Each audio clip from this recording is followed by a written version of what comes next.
Before the Rings of Power, there were the Silmarils. Before Sauron, there was his master Morgoth. Before Aragorn and Arwen, there was Beren and Luthien.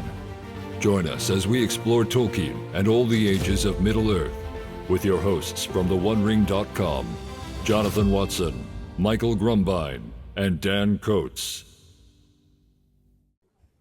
Hey, everybody. No apologies this week because we actually did a Silmarillion podcast. Yeah, at the end of all things. And we actually did a Silmarillion podcast last week between many other episodes trying to catch up with stuff. So anyway, we are here. We are into I'm thinking this might be the second and maybe it's the very last episode if we can get through it all, since there's so much information here in Of the Rings of Power and the Third Age. But guys, hey, wait, I have something I need to show you.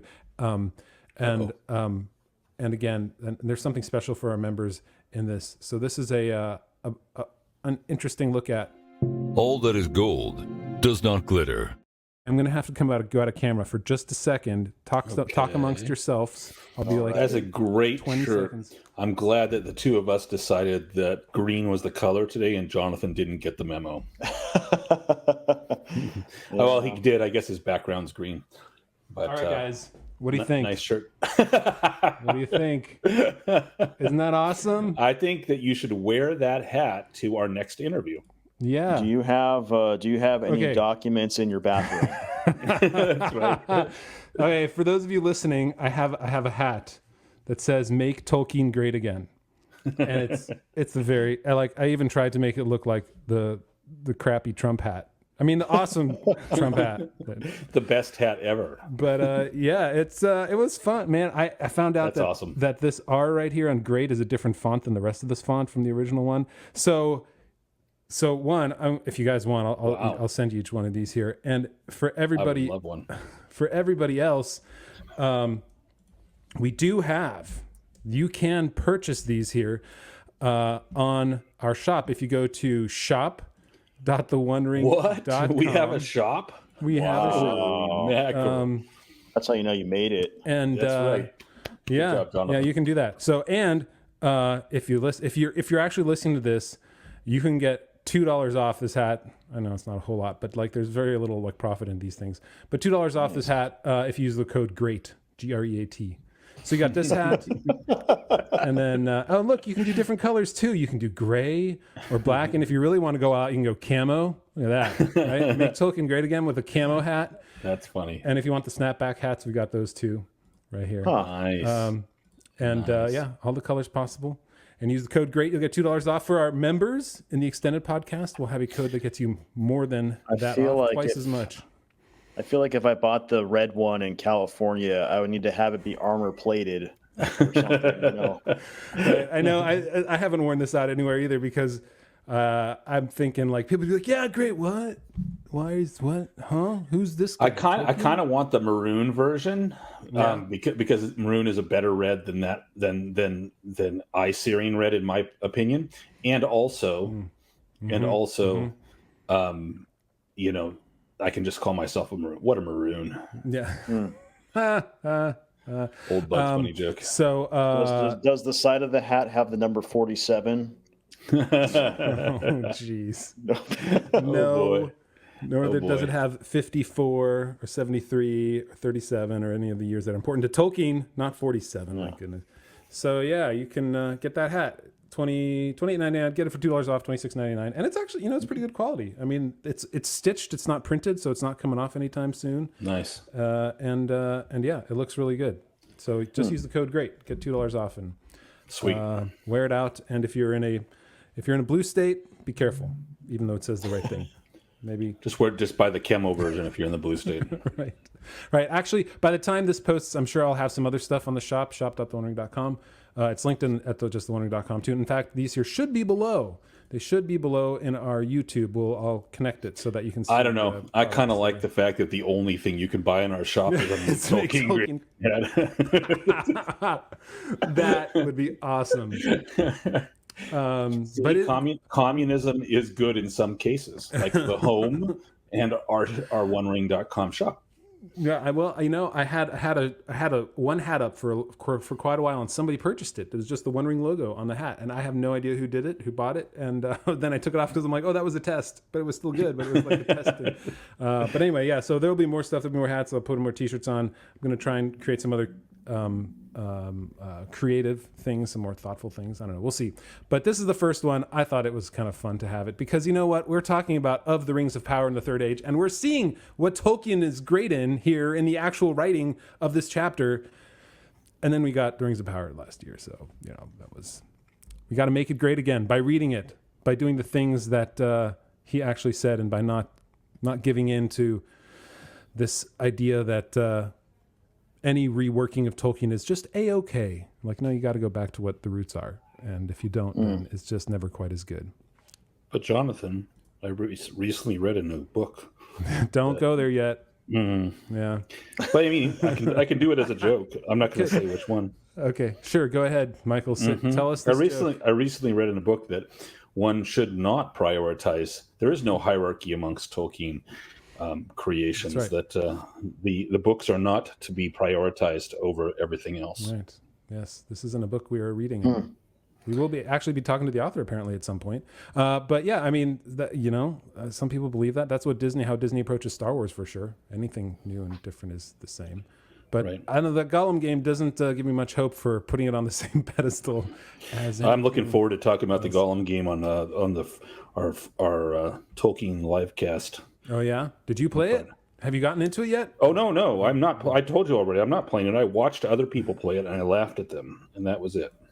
Oh, it was so bad. Okay, so guys, let's move into our actual podcast. Oh, but first, I gotta say, of course, if you want to get the extended podcast, and if you want to get the greater discount than just using the word great, you can go to theonering.com/member, become a member, join us on Discord. We've got a bunch of great questions to ask. Like, we're going to talk about how Tolkien actually said two different things in the Silmarillion versus the Lord of the Rings about how the ring was destroyed.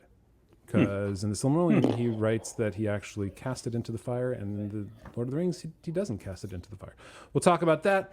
We'll talk about timelines and certain things. We'll talk about how the battle sequence played out between Sauron and Isildur. What did that really look like? Because honestly, I never really enjoyed Peter Jackson's like Sauron is reaching down slowly like a bad dream, and then Isildur just reaches up with the broken shards and cuts it off. I think there was a bigger battle of they actually fought. Like they were. There absolutely was. Yeah. There absolutely was. Anyway, we'll talk about that a little bit, and then if you want to get into Discord, we can ask those questions. Get our extended podcast where we'll do that, and get the discount code, which you can get by either listening to our extended podcast. Or I'll put in the show notes there too, if I remember. It's a lot of things to remember. And I'll post it in Discord for everybody there too. So anyway, go to theonering.com/member, become a member. It's $4 a month. First month is free. And if you're like Adam, Harrison, Lynn, or Chuck, they go above and beyond what's necessary in order to support us, and we really appreciate them. They are sponsors, and they do $20 a month, and we really, really, really appreciate that. So theonering.com/member. All right, Dan. We are going to try and finish this out, and you're going to give us our last, I don't know, it sounds weird to say our last Dan's big thought, but that's what it is. It's our last big thought. You'll never have one ever again. So, actually, no, I expect more from you coming up too. So here we go. Dan's big thought. Okay, so the Third Age is described as a time of weariness, of waning, of failing. I think Tolkien writes those were the fading years. And I guess my big thoughts related to that, this idea that in the Third Age, you have the elves finally coming to an end of their time on Middle-earth, and now it's the time of men. So I know I'm kind of jumping ahead because I think we're talking about recounting some of the stuff in the Second Age, and then we're getting into the Third Age. So, I don't know if Tolkien wrote on this anywhere, but it seems like in Tolkien's thinking, for him, mythology is all kind of connected to memory. It's all that fairy stuff is somewhere in the past, and we know it's true, but we just don't see it in our everyday modern era, our modern life now. it's almost like a connection to something that we should be connected to, but now we're separated by some distance of time or circumstance. Like there's something in us when he's telling these stories and these myths and these legends about elves. It's like telling about who we are, where we came from. There's something about us that we don't see normally now. And there seems to be something significant to Tolkien about that the elves are leaving and now the men are here all alone.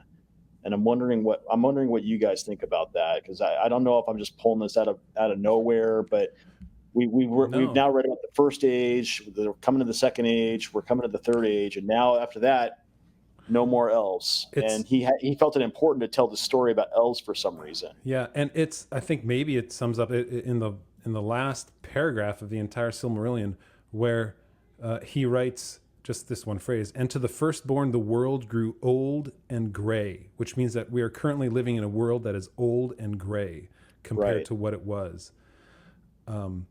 And yeah, I really feel that Tolkien was trying to write. He wrote to discover the story. He didn't write to tell the story, and that discovery led to the beauties that he saw in that ultimately that he saw that he's trying to communicate that are far beyond what we have today. And so I do think that what he's trying to do is trying to rekindle that a little bit and to help us understand what true beauty is. I mean, trying to describe, think of it like where we started off with Fëanor and the Silmarils. He's trying to describe the most beautiful gems ever in the history of the world, and all we have, it's like trying to me, it's like trying to describe the sun to somebody who's never been able to see, who's lived in darkness their whole life, and in the same way, that's what he's trying to do to us. He's trying to describe a world that is really impossible. What does it mean that these buildings and these things? It's in an interview that we did yesterday with an artist.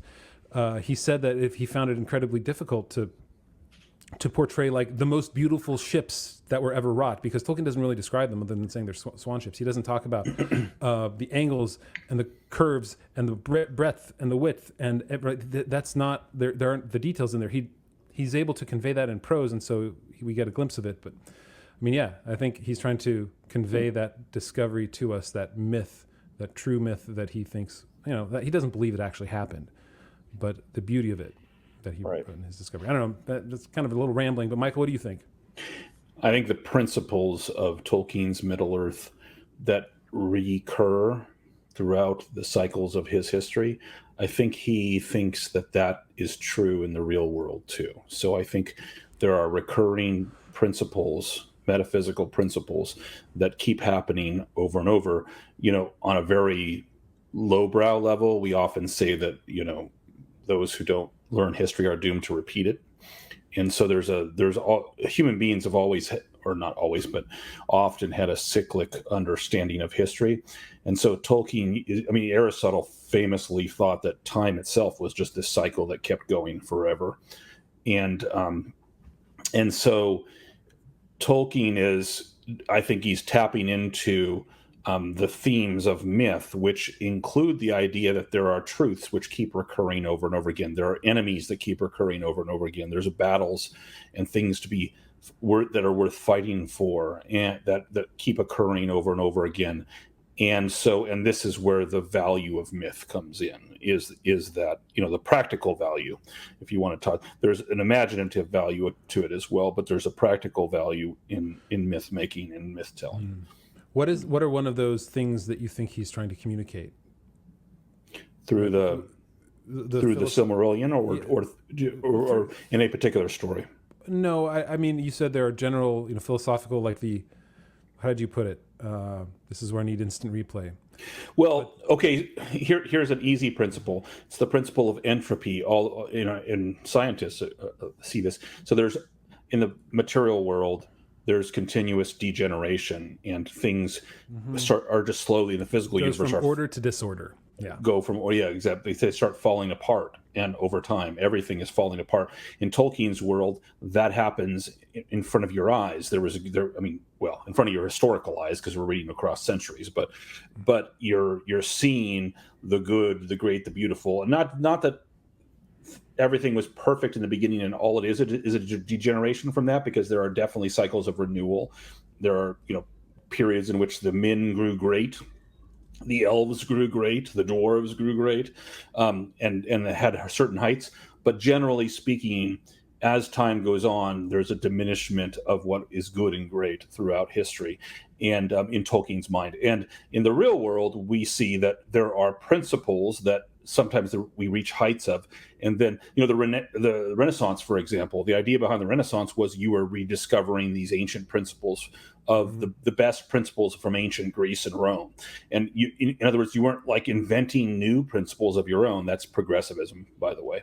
You were returning to the good and great old principles. And so there's this idea that the only way to really, and you see this with Aragorn too. Aragorn, the reign of Aragorn is a return to a diminished version, perhaps, but still hearkening back to to Numenor of old, and the blood that still remains of the Numenorians in. So there's an example from the Lord of the Rings, but yeah, Tolkien is doing it all the time in the Silmarillion.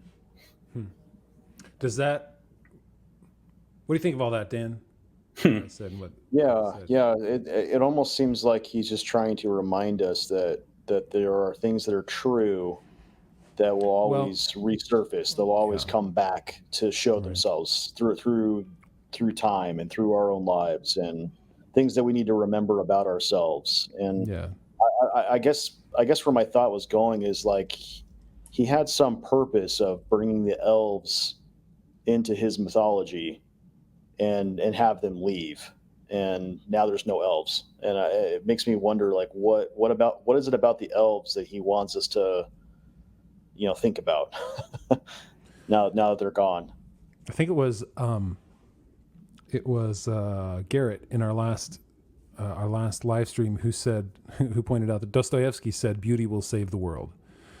I mean, granted, there's more to that, right? And truth and beauty kind of go hand in hand, because beauty is kind of, to me, it's like the physical embodiment of truth, of like when truth is revealed to you, it's somehow beautiful, even though it might be difficult at times, right?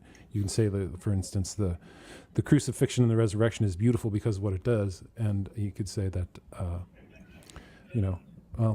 So, and it reminds me also then too of the way Tolkien communicated to Lewis, because he said that Christ was the true myth, and everything else is sort of like a reflection or a prism of that. The stories that we write, the truth and the beauty that we experience, and so we are, like what we were doing, we're hearkening back to what the true myth of Christ was, and that the life of him and the way that he saved the world, right, and which will truly come to an end at some point, right? In the same way that Tolkien wrote that the Silmarillion is a long history of destruction and woe until the final battle, until truth wins out in the end when Iluvatar returns, and we don't know what that means, where Tolkien was going with that. But, right, what's interesting. Let's bring it to something very specific in this chapter, which is the coming of the Istari, the wizards. One of the things that struck me about this chapter, the second part of this chapter, when we read about that, and we're going to cover different parts of this chapter. I'm not skipping right to that, not passing by some great stuff in the middle, but for this comment I am, because what it reminds me of is that in the cycle of Middle Earth, the spirit of Iluvatar is always there. He's always, and usually acting through the Valar. But even in the Lord of the Rings, you see Iluvatar himself does things. Gandalf is incredibly faithful about. I mean, he's absolutely certain that there is a purpose and a purposer guiding everything. And then we are basically told that Gandalf has been resurrected not by the Valar, but by Iluvatar. And so there's a sense that Iluvatar is always watching over everything, and the sense of eucatastrophe is built into that as well. Here in this chapter, you have an interesting situation, right? You have the fall. So it all started with the fall of Morgoth, and then you have the Second Age, and the Second Age is basically all about the rise of Numenor and the fall of Numenor. and this greatest civilization of men in Tolkien's Middle Earth. Well, at the end of that, despite the Númenóreans' utter depravity and their island actually being sunk into the ocean, a remnant of them and their goodness is preserved, basically by Ilúvatar, who protects them as their ships are carried on towers of water, basically away from Númenor, and then they become this force for good in Middle Earth, and then Sauron comes back, and the men and the elves come together and they defeat him. But in the defeat, they are greatly diminished, and the power of the Númenóreans, of the Dunedain wanes, of the men of Westernesse wanes, and the power of the elves wane. And so what happens? The Istari are sent. So there's always an answer. There's always something where Ilúvatar, through the Valar in this case, is sending this aid that people need, even though things are slowly degrading.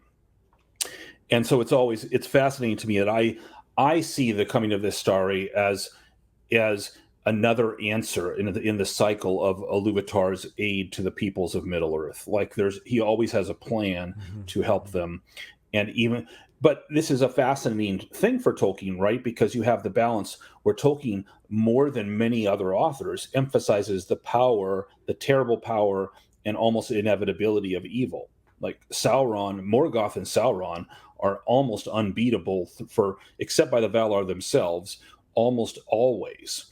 And even when they are defeated, it's like tremendous tragic cost, like the last alliance of elves and men, where the two greatest kings of the elves and men are killed, Elendil and Gil-Galad.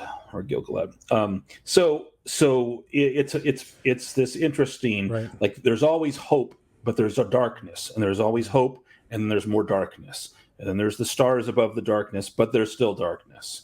Mm-hmm. And the darkness is sometimes in the hearts of men, and sometimes it's an external darkness, but there's always darkness, and then there's light that's above it. So Tolkien is always playing that cycle. Isn't it interesting that this is a little tangential thought, but the final destruction of Sauron wasn't done through armies, right? It was done through the workings, essentially, you'd say even by Gandalf, right? You were meant to have the ring, Mm-hmm. Frodo, Bilbo was meant to have the ring. There are things at work that you don't understand, and right. Gollum may still have a point to play, and all that points back to that eucatastrophe of what God is doing in the world. That's what overthrows Sauron. That's what brings around the utter destruction. There's loss of life in Gondor, but without grand armies coming in and destroying it, it just takes. It takes eucatastrophe in order to see it through, and if not, then maybe you get the entire destruction of half the world at the end of the first stage in order to get Melkor. So, man, this is kind of like something we're gonna have to do as a whole separate podcast. I feel like this is deep. We're gonna have to like. Well, and I'm looking forward to. No, you're good. I'm looking forward. This is maybe the penultimate episode of the Silmarillion for us. Mm-hmm. But we are planning on having a final episode where we talk about the Silmarillion as a whole. And so I feel like your question, your observation, Dan, your big thought just kind of led into one of the larger observations about the book as a whole. I love it. Yeah. Cool. All right. So let's talk then about this chapter. This chapter felt a little bit like a history book because it comes in with all the stuff that we've already learned about, right? We learned about the entire Second Age not the entire part of Númenor in the Second Age in Calabeth, and we learned about what happens with the One Ring in The Lord of the Rings. But there are other things to talk about. Is there anything that you guys had that stood out? One thing I want to say that I realized in reading this time through was, I realized it before, but it brought it home again, is that the three great cities of Gondor, minus Arnor, right? We have Osgiliath, and minus, gosh, am I going to get this wrong? Minus Morgul, which was previously minus Minas Ithil. Minas Ithil, right? And so Osgiliath, and watching the films, Osgiliath is the great city, right? It's on the river, and I feel like it looks like a little hamlet in Peter Jackson's films. And so reading this through, I'm like, oh, that's where the two kings from both sides came together and had their two seats of power there. And this was the great city. And to see it like off in the distance as these white, like small white buildings felt small to me. It does feel small. That's actually one of the things that I love about the this may be a left turn, but the game Lord of the Rings Online is that they make Osgiliath, the ruins of Osgiliath, because Osgiliath is ruins during the War of the Ring. But they make the ruins of Osgiliath massive. Like Osgiliath is this huge city, and you can adventure for days inside of it, and it's pretty awesome. Yeah, let me read what game perspective. I'll read what Tolkien wrote about it. He wrote the chief city of the southern realm was Osgiliath, through the midst of which the great river flowed, and the Númenóreans built there a great bridge, upon the bridge there were towers and houses of stone wonderful to behold, and tall ships came out of the sea to the quays of the city, or quays of the city. It's quays, yeah. And to have it, I mean, I feel like if they would have done, where I feel like they just missed these little things in the films. Like I wanted to see that great bridge with the towers still left over, and when they assaulted, right, there's a bridge that Frodo stands on in when he's in Osgiliath, but which he shouldn't have been there anyway. But that's a whole nother point. But yeah, Minas Ithil and Minas Anor and Osgiliath in the middle, and Osgiliath is greater than either of those. Minas Anor becomes Minas Tirith. So anyway, that was one of my takeaways. Did you guys have one that stood out to you? Instead of just going through it, and this happened, and this happened, this one happened, let's talk about what we found. Right. Well, I think you're right in pointing out that essentially this remaining part of the chapter is simply a retelling of the fall of Númenor and the re-rise of Sauron, and then the stuff before the Lord of the Rings story, and then the stuff during the Lord of the Rings story. That's all this is. So, yep, I like the idea of just talking about points that were brought out. So here's a couple of points that are different. So for those of you that watched the Lord of the Rings movies, most people think of it. There's a whole meme about, the throw it into the fire with Agent Smith yelling, throw it into the Lord Elrond yelling, throw it into the fire, and Isildur saying no. And so it turns out, though, that Círdan was there too. So it was Elrond and Círdan trying. Círdan, the elf given much short shrift, who's around for almost everything, and nobody ever talked about him really. Which was one of Tolkien's regrets. Actually, he actually regretted not spending more time on Círdan. Oh, I didn't know that. Yeah, that's cool. I can't remember where that's from. So Círdan was there trying to convince Isildur, but right before that scene, even the battle scene, I know you wanted to talk about this too, Jonathan. So the whole cutting of the ring, like this is an iconic thing now. Everyone thinks that Isildur, like Sauron, kills Elendil, Isildur's father. We don't even see anything about him killing Gil-Galad. Although there was a cut scene in which apparently Sauron is like lifting up Gil-Galad from that was actually filmed by Jackson and his crew, but it didn't make the final cut. But then basically Sauron just beats everybody, and then he's slow-mo reaching for Isildur, and Isildur like cuts the fingers off of his hand, and the ring goes with it, and then Sauron dies, or his form is destroyed. Turns out that ain't what happened. That's not. There's plenty of evidence actually, and various hints and retellings and details given at different places, like in the Council of Elrond, which tell a quite different story of that main battle. Did you want to talk about that, Jonathan? I think one of the things that's left out is Gil-Galad's spear has a name, which makes it Aiglos important, right? And we don't get that in the films, and certainly in here, what Tolkien wrote was, against Aiglos, the spear of Gil-Galad, none could stand, and the sword of Elendil filled orcs and men with fear. For it shone with the light of the sun and of the moon, and it was named Narsil. And again, we know that when something has a name, there's a story to that name. I'm sure Tolkien had a story. Maybe it's in the Histories of Middle-earth somewhere. I don't know, or it was still in his head.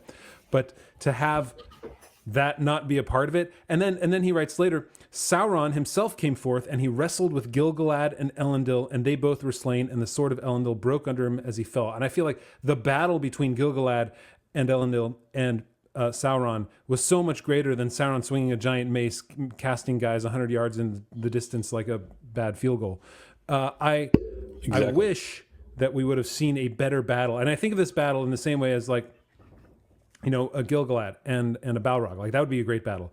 Or man, am I going to get the F and L's right here? Morgoth with Fingolfin. Yeah, Fingolfin, Finarfin. Fingon and Finarfin. That's the problem. You put them together and you get Fingolfin. If you do Fingon and Finarfin, and I'm just anyway. Okay, so Fingolfin, right? And there's a great battle between an elf and Maiar, right, or an Ainur. So to have this be just a small battle with Sauron reaching down like a bad dream to grab Elendil's. I don't know, whatever I don't even know what he's trying to grab there at that point. His head, like he could have just smashed him with it. So anyway, I wish we would have gotten that battle with Aiglos. The spear of Gil-Galad. I mean, come on. How many times have we seen a spear with a... Anyway, we saw him at Helm's Deep, and that was inappropriate anyway. That's right. And also there's another detail that we know about the battle because Tolkien wrote it in his notes that was going to be part of the Council of Elrond chapter, but it didn't make the final cut. But it's part of his unfinished tales or lost tales thing. But basically, he talks about how the hand of Sauron was black and burned like fire, and so Gil-Galad was destroyed. That's the quote. It says.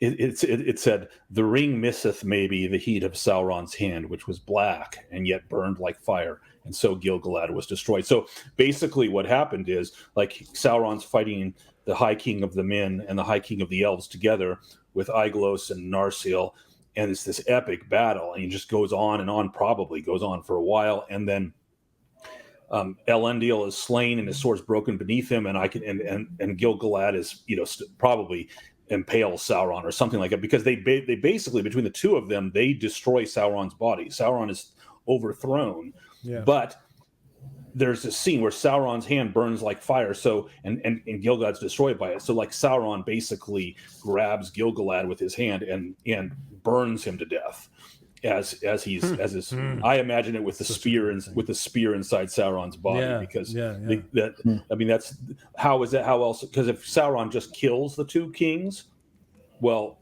how is he overthrown? He isn't overthrown, because Tolkien does make it clear Isildur comes to the body of Sauron and cuts the ring off his hand, and that's why Sauron's spirit flees. And so anyway, there's this epic battle that we're missing, which is a shame. Yeah, I thought that was a really interesting detail, that it says, Gil-Galad and Elendil were both slain. The sword of Elendil broke under him as he fell, but Sauron was also thrown down. And then it just says Isildur cut the ruling ring off his hand. It's like he's already gone, he's already beaten. But then later on, Isildur says, like when he's saying he's not going to throw the ring into the fire, he says, "This I will have as weregild for my father's death and my brother's. Was it not I that dealt the enemy his death blow?" So it's like Isildur comes in and goes like, "I'm the one that took him out. I'm the one that got him. I deserve this ring." And it's like, no, you didn't. you're just making this up. Like, right. So that's a good point, Dan. So basically, Sauron was overthrown. You just like imagine him sitting there with a spear sticking out of him, and with all the damage done by Narsil, and the two kings are dead, but he's like sort of sitting there on the ground. He's overthrown. I mean, what does that mean physically speaking? It means that you basically can't go anymore. Your body is wrecked, and so, but clearly he's not dead, because Isildur comes up and deals him with the death blow. So, and then cuts the ring off of his finger. So yeah, it's cool. Also, Isildur is apparently German, because he uses Veregild. Tolkien liked to use a lot of different languages. Yeah, it's okay. It's all right. I feel like there's so much about, like, this is the point at which then that the ring passes out of history at this point, because Isildur is slain on the shores of the Anduin, it's the Anduin, right? Am I remembering all this here correctly? Yes, you are remembering. Yeah, and correct. he's right. And what they showed in the film was generally pretty right. Although in Unfinished Tales, there's a whole story about how did the news of the ring and the defeat of Isildur come out of it with, let's see, there was one, Otar, his esquire, who was he had given the shards of the sword to Elendil, and there's a whole story in the Unfinished Tales about that, which is kind of fun. It goes into great detail about what happened with Isildur and how did one or two people escape that and bring the shards of Narsil back. But we get a lot of history facts, and I feel like we could spend a lot of time going through all that, but maybe the better thing is for you guys to read it and then post some questions in our Discord chat if we want to get into some of those next week too.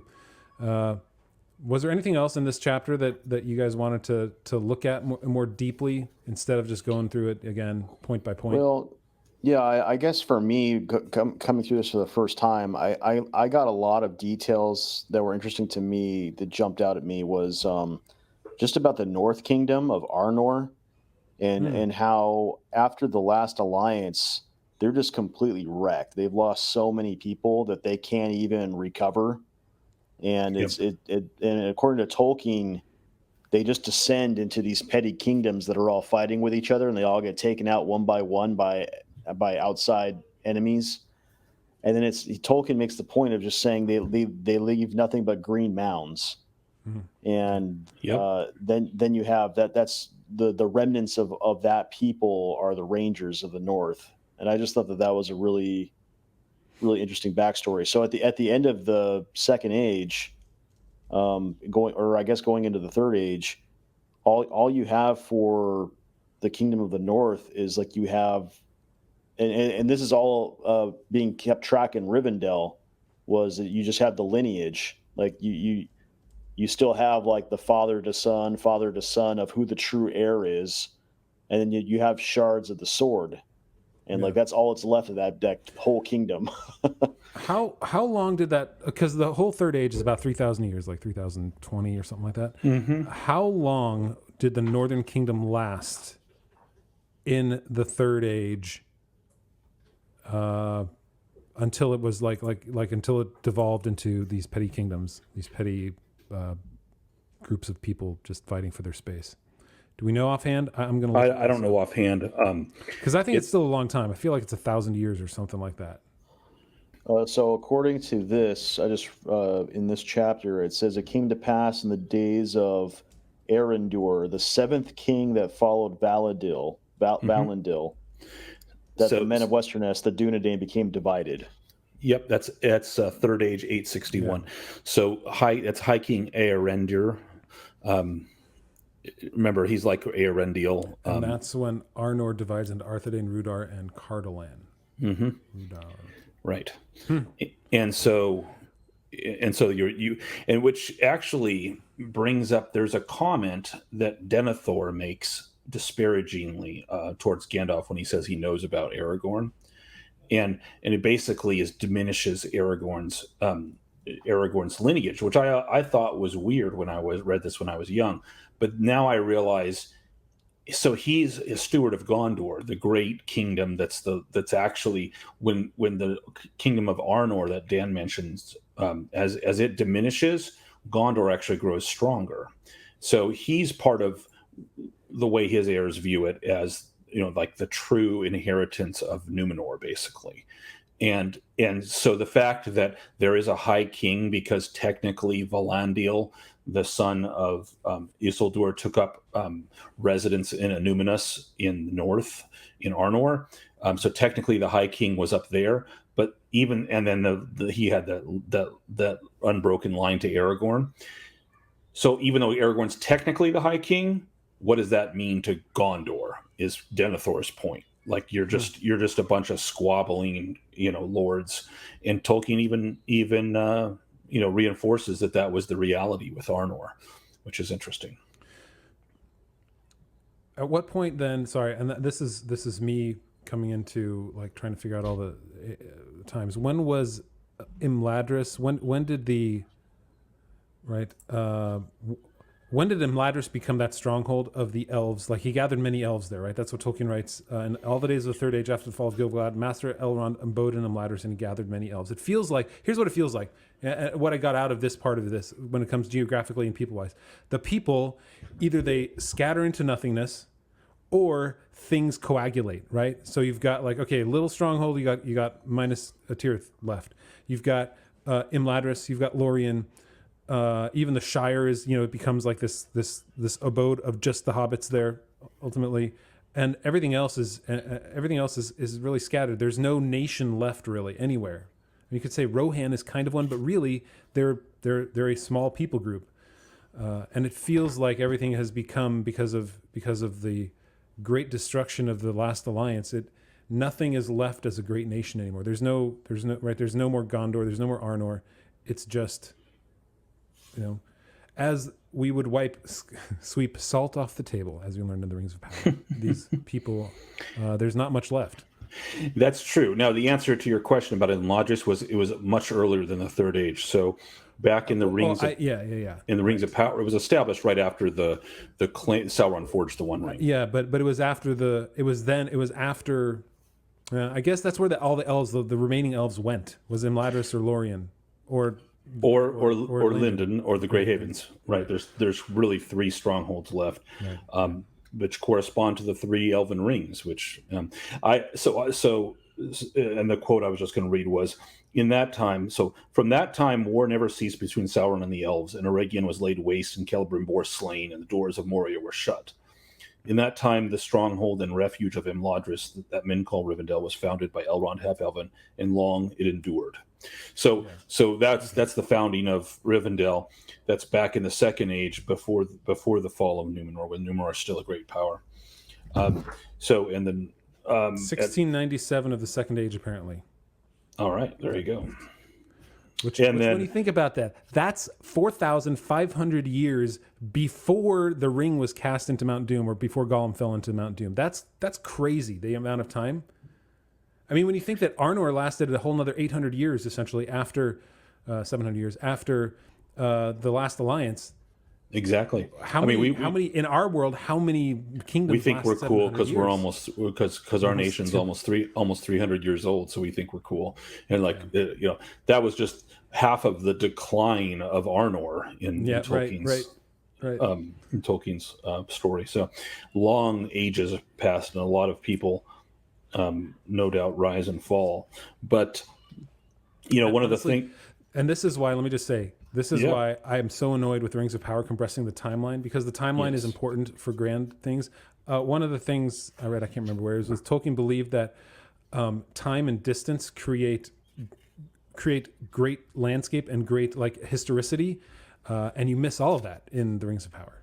Meaning it doesn't feel like a lived-in place when things happen instantly, when there is no time passage, when there is no distance traveled, when there's no quest that takes years to accomplish, or kingdoms that fall over many decades. It feels abbreviated and less important, less impactful. Yeah. Anyway, sorry. You're absolutely right. I wanted to. One of the things passages I found cool, it has 2 quotes that I would like to highlight. One of and they bear upon the Rings of Power. The second one does. The first one doesn't. The first one's just pure Tolkien. It's awesome. He's talking about the 3 rings, and this is after the fall of Sauron at the last alliance. So after the One Ring is lost, but not destroyed, and Sauron has not reformed. Of the 3 rings that the elves had preserved unsullied, no open word was ever spoken among the wise, and few even of the Eldar knew where they were bestowed. Yet after the fall of Sauron, their power was ever at work, and where they abode, there mirth also dwelt, and all things were unstained by the griefs of time. So, first of all, I have 2 thoughts on that. A, I love the idea that the quality they bring is mirth, and where they abode, there mirth also dwelt. The quality of laughter, you see it actually in the elves of Rivendell when the dwarves in the Hobbit first come upon them. They're laughing and singing, and that laughter of the elves and obviously Imladris Rivendell is one of those havens protected by one of the 3 rings.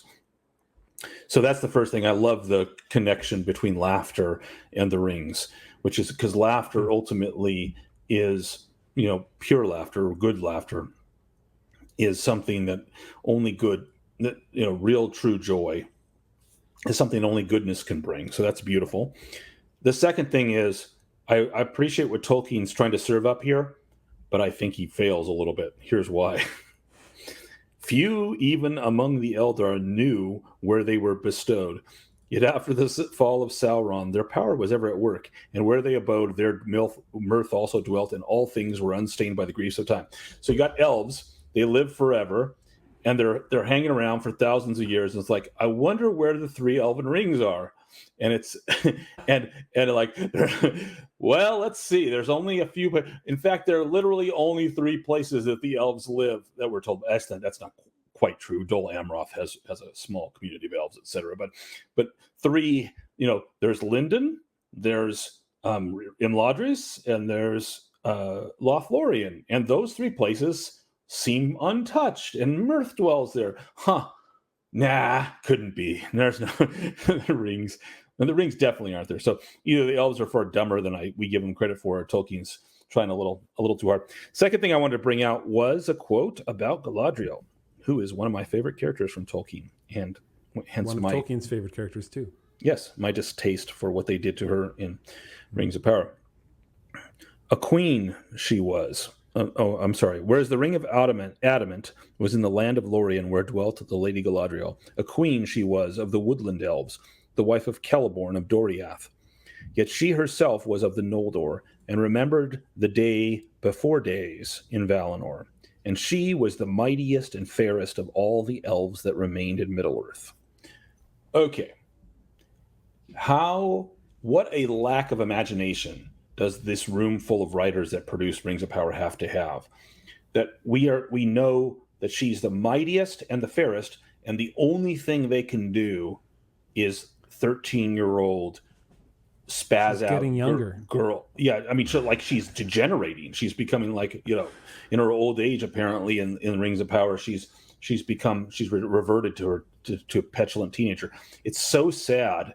And the fact that they think that they have to do that so they can show an arc, I'm sure that's why. I'm sure they're going to, like, season 2 and season 3, they're going to be, Galadriel's good. Well, wait. Let me defend the Rings of Power. She was the leader of the Northern armies, and she defeated a snow troll. So clearly she was the mightiest there. Her 6-person army found, I guess, Thangarodrim or something up north. I don't know what it was that they found up there. However, and fairest, I don't think there's anybody whiter on the show than her. You may be right about that. You know what? You make a compelling argument. Yeah, if I believed that mightiest was only to be read the way 13-year-old boys think of mightiest. But that's the way they read it. That's the way most people read the stories these days. I mean, look at the new Ahsoka show. You're not getting any males there. You have to have mighty simply means carrying a sword or a blaster or something like that. There's nothing beyond that. So. And the coolest thing was, like, I think I've pointed out in the Rings earlier, is that Galadriel shows her power in the appendices. It describes what she does during the time of the battle with Sauron at the end of the War of the Ring. Lothlorien is being attacked, and she takes the fight to Dol Guldur, and she levels the fortress of Dol Guldur herself. She levels it, which means that she basically causes earthquakes and upheavals with her power. She had a giant sword. Yeah, that's right. A giant sword that knocked down fortresses. Okay. It was like the Final Fantasy character. Yeah, she's a Super Saiyan. Got it. Yeah. Checks out. But remember, they didn't have the Silmarillion. They weren't even allowed to read it, apparently. Well, but see, that's the thing. Of course they were allowed to read it. They just couldn't do something so specific it got sued. I know. My point about mightiest is there are so many ways one can be mighty, and they chose the dumbest, most puerile way that one can be mighty. They chose the Conan the Barbarian way. So, okay. A little tiny detail about Curanir, who is also known as Saruman. Saruman. Man, he's a man. Curanir, he comes to Middle-earth with Gandalf and Radagast and the other 2 wizards, and the 2 blue wizards. He goes to the east, and then he comes back, and that's where all the trouble starts. He sets himself up in Isengard when he comes back. So he has spent some indeterminate amount of time in the east, and we also know that Alatar and Palando, who are the 2 blue wizards that are not talked about much in Tolkien's writing, but they are the other 2 of the 5 wizards. And they also went to the east and they failed in their mission. We don't know if they were killed or whether or they were corrupted or they just lost their way the way Radagast does. But so I thought it was cool that Curanir or Saruman comes and he's basically doing his job. At least that's what's implied, along with Gandalf and Radagast in the west. And then he goes to the east. Indeterminate amount of time passes. He comes back and he immediately sets up shop in Isengard. Basically, makes himself the leader of the Council of the Wise and begins to study the ring lore of Sauron, so he can craft his own rings and or find the One Ring. So something happened in the east. And I would love, that would be a really cool story to explore. Isn't it in here where in the east, right, the one Sauron they took as their king and lord? Yes. And I'm sure that was a remnant of what was left there after Sauron was destroyed, is that these kingdoms were still remained that we don't know anything about, but they were beholden to Sauron. And so he probably learned a ton of what happened there and the power of Sauron and maybe about the rings at that point too. Yeah, and I'm not trying to say that he was a traitor when he came back from the east, because I don't think he was, but he became enamored of that way of holding power. And he had more knowledge but less wisdom. That's right. That's right. It is interesting to me that Tolkien makes the point of saying that Mithrandir had an affinity toward the elves, and Curanir had an affinity towards men.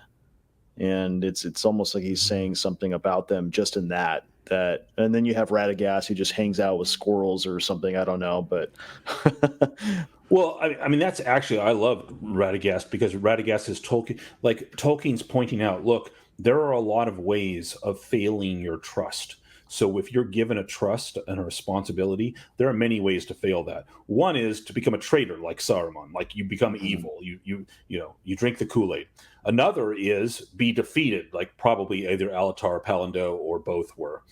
Another is you just stop caring and start doing your own thing and get distracted, like Radagast. To me, Radagast feels like the 14-year-old teenager on their iPhone. It's like, just distracted by all the bling, and then can't be bothered to do the right thing. Mm-hmm. So at what point, let's just kind of, we all know Saruman, we all know that he betrayed, or at least he was, well, let's talk about that. At what point did he completely shift from being an ally to an enemy? What was the point at which he decided, I'm all in it for me? Was it when he learned that the ring was found? Was it when he started, when he looked into the Palantir and things were revealed to him that were either true or untrue? At what point do we think that he turned?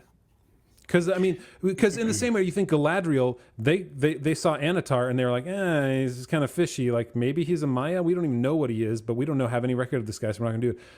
She didn't have the insight at the council to say, okay, Curanir, like clearly you're going down some ways that maybe we shouldn't, and so he shouldn't be the leader.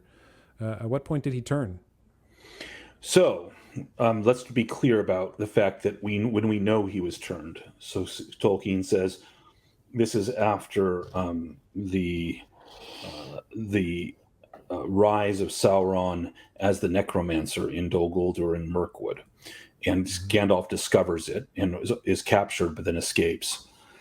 And there's this debate about whether to find the ring or not. And it says that Sauron basically lies to them and says, "For I believe not," said he, "that the one will ever be found again in Middle-earth. Into Anduin it fell, and long ago I deem it was rolled to the sea. There it shall lie until the end, when this world is broken and the deeps are removed." Interesting reference to the end of time. But I'm more interested in the fact, in 2 paragraphs later, it says, "Thus the wise were troubled, but none as yet perceived that Curanir," Saruman, "had turned to dark thoughts and was already a traitor in heart." And then Tolkien goes on to describe in great detail how he was a traitor. He was basically a traitor because he wanted the One Ring for himself. Yeah. And he had figured out a lot of things about how the One Ring, he figured out that the One Ring would try to find its way back to Sauron now that Sauron was risen. And so he was going to try to catch it before it came to Sauron and use it for himself. I don't think he's mastered by Sauron. I don't think I think the final stage where Sauron basically dominates him, at least to a certain extent, through the Palantir hasn't come yet. I think because Sauron isn't in Mordor yet. Sauron is still in Dol Guldur.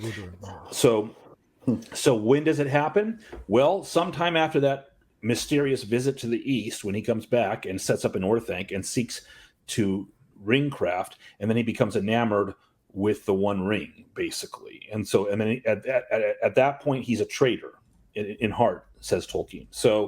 So where is it found? Well, let's see. How are the elves, the Noldor, corrupted? What was their downfall? It was the love of their own hands and the crafting of the rings of power. That was where the Noldor fell. It was Fëanor's overlove of the work of his own hands, which were the Silmarils. And the Silmarils by themselves were not bad. They were not evil things. Right. But nevertheless, that was the source of his downfall. So that's where I think Saruman's downfall is, when he begins to craft rings of power himself, or try to learn about them and then become enamored with the One Ring and trying to reclaim it. Yeah, so the White Council occurred in 2463, the first one, which apparently was the same year the One Ring was discovered. And I mean, it's not until far later that they realized Sauron. Sorry. Again, the problem that when you watch the films, kids are like, "Who's Sauron? Saruman. Saruman." Anyway, I do that still too. No, I got him straight, but we could just call him Curanir, because that's the way. That's what Tolkien calls him. So it was in 2759, 300 years after the first White Council, that he gains keys to Orthanc. And it's at that point, right? That's when he's on his way back. He came back after his many years in the East, and something in there turned. Yeah, I think it's the East, and I had never caught that before. I didn't remember that was. So in those years between the White Council starting and he was being named the leader of it, and taking, I think by the time he gets into Orthanc, that's when he knows he's there to set up a stronghold. Yep. And I think now, interestingly, just a total, maybe a left field, but the War of the Rohirrim anime movie apparently has Saruman come in at the end. Into Isengard. What? Well, see, here's the thing. I don't know how the timeline lines up, but it's so I would be interested now to compare. But basically, the Dunlendines have taken the area of Isengard, and they are winning the battle against the Rohirrim. That does happen the same year. Yep. Mm-hmm. So the fact that Saruman comes in, so it looks like they might be sticking to the text. I've just been burned by member berries so many times by callbacks to the thing. I feel like they're not doing it honestly, and I'm Pavlov's dog when it comes to. Are you saying you don't, even though Saruman does take? I'm saying that my initial reaction is like, come on, are you really going to do that? And then I realized, that did actually happen. It actually happened. So which is good. Like, right? Yeah. We should be happy. Absolutely. They're actually sticking to the text.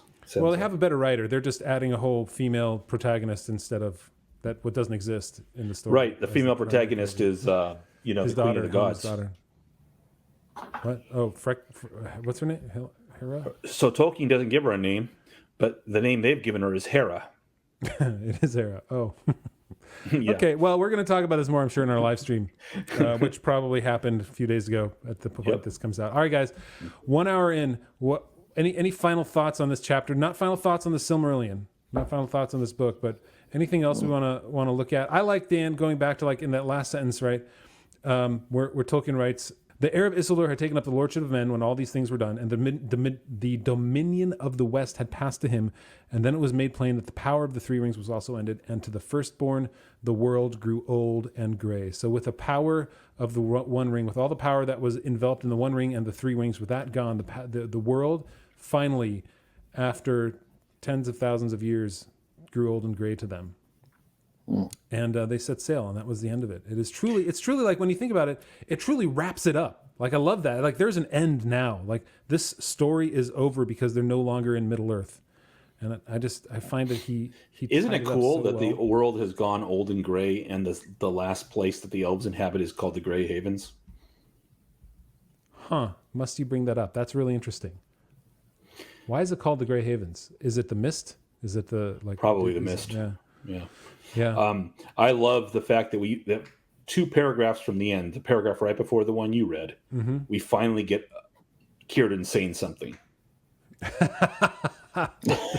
after the Lord of the Rings, the Hobbit, this elf that has been around for like 8,000 years, that he finally says something. This is it's when he gives Gandalf the Ring of Fire. It's a throwback to before the Lord of the Rings story, when he gave Gandalf, "Take now this ring," he said, "for thy labors and thy cares will be heavy, but in all it will support thee and defend thee from weariness." So that's cool, because it means it's one of the signs. Gandalf was basically a tireless traveler and worker in all the amongst the free peoples of Middle Earth. "For this is the Ring of Fire, and herewith." Sorry, real fast. Was he born at Cuiviénen?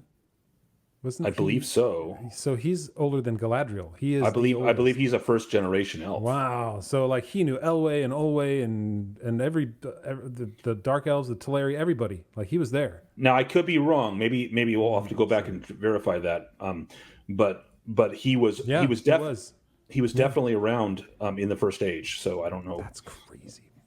So Círdan, anyway, like that's how long it takes elves to grow a beard. Like we think it takes us a long time sometimes for facial hair to kick in. It takes elves like 8,000 years. There's like, I bought this blade. It's already rusty. It's been like 30 years and I still haven't used it. That's right. Yeah, Dan, you're looking good. You're no elf.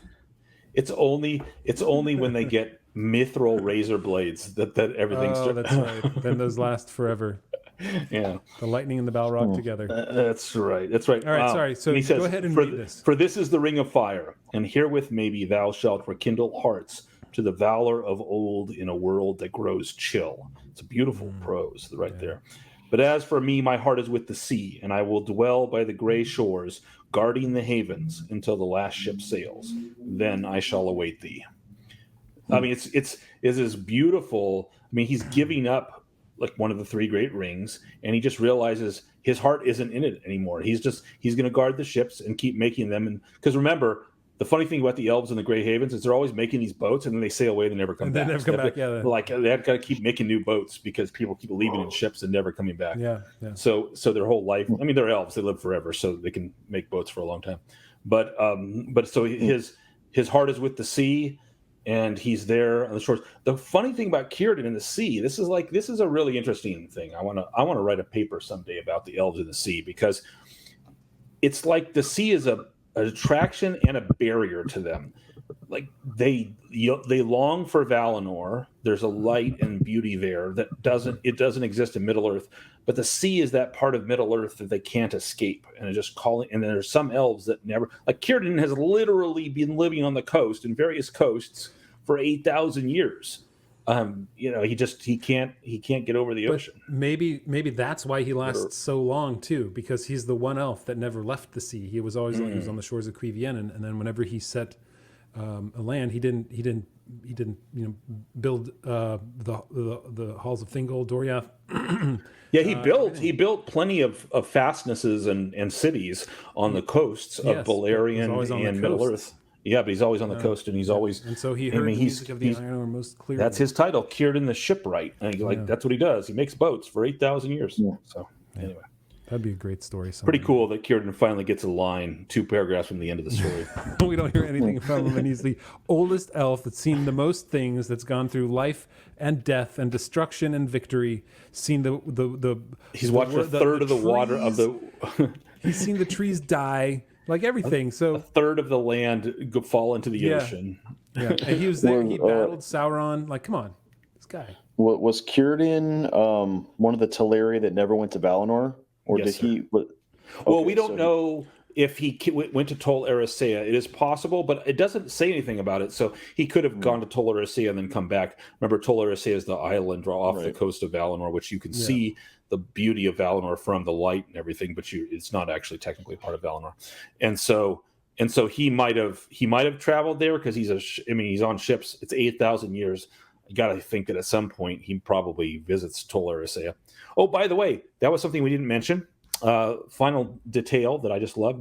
Yes. Not important at all. Turns out there are 8 Palantiri. Oh, the seeing stones in Orthanc. Yes, the crystal balls, as people will know them from the movies and such, but they are the seeing stones of and there's always 7 and it talks about the 7 many times in Lord of the Rings. Turns out there's a Master Stone. Oh, like the Master Ring.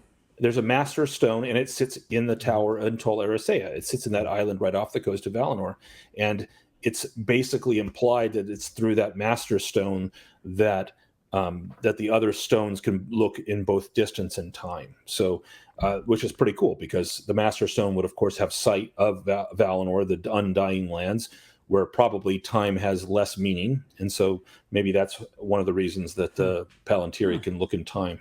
So anyway, cool detail. Yeah, I like that. All right, guys. Wow. We've gone through it all. I'm sure we missed stuff. That means like in 8 years we'll have to go back through the Silmarillion one more time. Yep. All right. We got one more show. One more show. We'll talk about the whole thing in our next episode. I think about the Silmarillion. I think it'll be our next episode. But in the meantime, guys, we will get into our extended podcast, which you can get by going to theonering.com/member. If I can bring up that little thing here. There it is, theonering.com/member. And if you're a member, remember, all right. Make Tolkien great again. You can get the Make Tolkien Great Again hat and get $4 off instead of $2 off, which you get if you just use the word great as the coupon code. So join us in our extended podcast. We'll go through those questions from our members. Yeah, and become a member, Give us some questions on Discord. There's some great memes up in there. I'm going to develop the graphic which says that on the hat, but in Tengwar, so we can add an option. So Dude, you can buy it in Elvish. That would be awesome. That would be funny. People would look at it and go like, that's not to make America great again, Red? That would be great. All right, guys, we're going to get in our extended podcast.